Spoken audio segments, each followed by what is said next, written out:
ہمارا business community اتنا پریشان ہو گیا کہ کل ہماری آرمی چیف آف سٹاف تک پہنچا تھا.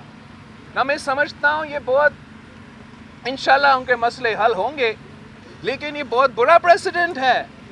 کل ہر ایشو کے لیے، ہر پوائنٹ پہ، ہر کمیونٹی پارلیمنٹ کے بجائے، پی ایم ہاؤس کے بجائے وہ جی ایچ کیو پہنچیں گے ہر ایشو پہ. آج بزنس ایشو پہ پہنچے ہیں، کل آئیں گے وہ کہیں گے کہ کراچی میں کچرا ہے، دوسرے لوگ آ کے کہیں گے ہمارا پانی نہیں ہے. اب اتنا بوجھ تو ہم نہیں ڈال سکتے ہیں اپنے اداروں پہ.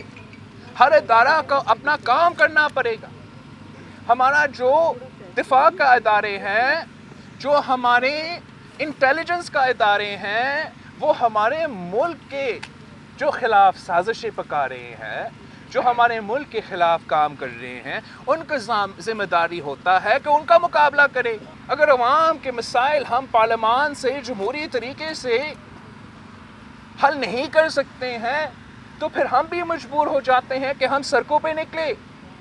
یہی بات میں نے کل مولانا فضل الرحمان صاحب سے کیا تھا. مولانا فضل الرحمان صاحب نے کل 27 اکتوبر کا یوم سیاہ کا دن اعلان کیا ہے، اور اس دن سے مولانا فضل الرحمان کا جو آزادی مارچ ہے، جو دھرنا میں اسلام آباد میں اینڈ ہوگا، وہ شروع ہو جائے گا. پاکستان پیپلز پارٹی نے بھی اپنے پارٹی کا اجلاس بلایا ہے تاکہ ہم اپنا پارٹی سے مشورہ کریں.